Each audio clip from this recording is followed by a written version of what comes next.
Good afternoon. This is Todd Colvin coming to you from the floor of the CME Group. We are talking metals and gold prices. Yeah, they've seen better days.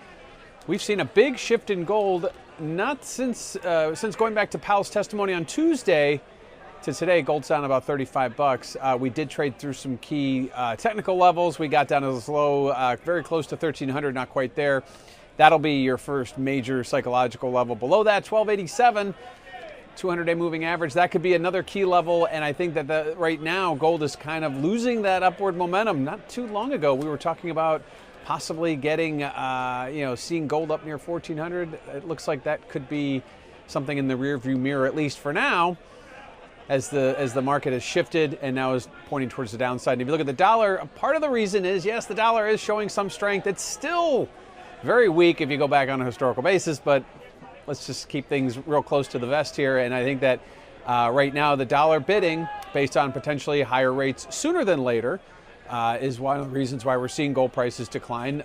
Likewise, the dollar shift could be here to stay. It might not be just one of those short-lived moments that we've seen from the dollar over the last year or so. We have seen upticks that were not sustainable or didn't follow through and quickly reversed, and we haven't seen that yet. And I think after Powell's speech, again, the dollar is very strong, gold is very weak. And if you look at this positioning, speculators are probably the ones that are getting out here. We had seen speculators adding to positions. We did see a modest pullback several weeks ago, but I think they were starting to add again with the idea that, well, things aren't really that clear. I think Powell made them clear. Not only will he support more rate hikes than less, but he will be vigilant against inflation. He thinks that the economy is not overheating, but is on its way on the upside, on the upswing still.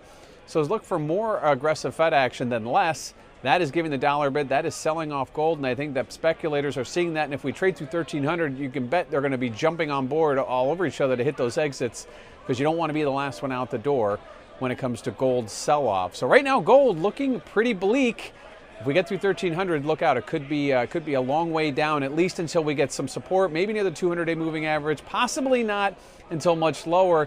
All depends on the how the market reacts, with equities selling off, with treasuries seeing a bit of a bid. Things may calm down as we head into the weekend, but right now, not looking good for gold. This is Todd Colvin coming to you from the floor of the CME Group.